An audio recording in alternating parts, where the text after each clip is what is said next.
ಹವಾಮಾನ ವೈಪರೀತ್ಯದಿಂದ ವಿಮಾನದಲ್ಲಿ ವ್ಯತ್ಯಯ ಆಗಿರೋದು. ಲಾಹೋರ್ ಏರ್ಬೇಸ್ ಬಳಕೆಗೆ ಅನುಮತಿಯನ್ನ ನೀಡ್ತಾ ಇಲ್ಲ ಪಾಕಿಸ್ತಾನ ಅನ್ನುವಂತಹ ಮಾಹಿತಿ ಲಭ್ಯ ಆಗ್ತಾ ಇದೆ. 227 ಪ್ರಯಾಣಿಕರ ಜೀವಗಳ ಜೊತೆ ಪಾಕ್ ಚೆಲ್ಲಾಟವನ್ನ ಆಡ್ತಾ ಇದೆ.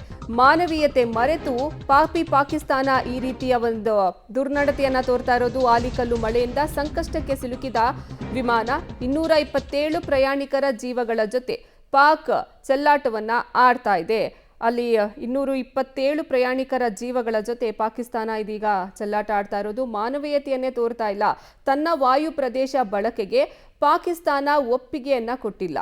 ಈ ಅಮಾನವೀಯ ವರ್ತನೆಗೆ ಭಾರಿ ಆಕ್ರೋಶ ಸಹ ವ್ಯಕ್ತವಾಗ್ತಾ ಇದೆ. ಮಳೆಯಿಂದಾಗಿ ಇಂಡಿಗೋ ವಿಮಾನ ದೆಹಲಿಯಿಂದ ಶ್ರೀನಗರಕ್ಕೆ ಹೊರಟಿತ್ತು. ಇಂಡಿಗೋ ವಿಮಾನ ಇದೀಗ ಆಲಿಕಲ್ಲು ಮಳೆಯಿಂದ ವಿಮಾನ ಸಂಕಷ್ಟಕ್ಕೆ ಸಿಕ್ಕಾಕೊಂಡಿರೋದು. ಹವಾಮಾನ ವೈಪರೀತ್ಯದಿಂದ ವಿಮಾನ ಸಂಕಷ್ಟಕ್ಕೆ ಸಿಲುಕಿದೆ. ಇನ್ನ ತನ್ನ ವಾಯು ಪ್ರದೇಶ ಬಳಕೆಗೆ ಪಾಕಿಸ್ತಾನ ಒಪ್ಪಿಗೆಯನ್ನ ಕೊಟ್ಟಿಲ್ಲ. ತಕ್ಷಣವೇ ಪಾಕ್ ವಾಯು ಪ್ರದೇಶ ಬಳಕೆಗೆ ಪೈಲಟ್ ಮನವಿಯನ್ನ ಮಾಡ್ತಾರೆ. ಇದನ್ನ ವಾಯು ಪ್ರದೇಶ ಬಳಕೆಗೆ ಅನುಮತಿಯನ್ನ ಪೈಲಟ್ ಕೇಳಿದ್ರೂ ಸಹ ಪಾಕಿಸ್ತಾನದಿಂದ ಒಪ್ಪಿಗೆಯನ್ನ ಕೊಡಲಾಗಿಲ್ಲ.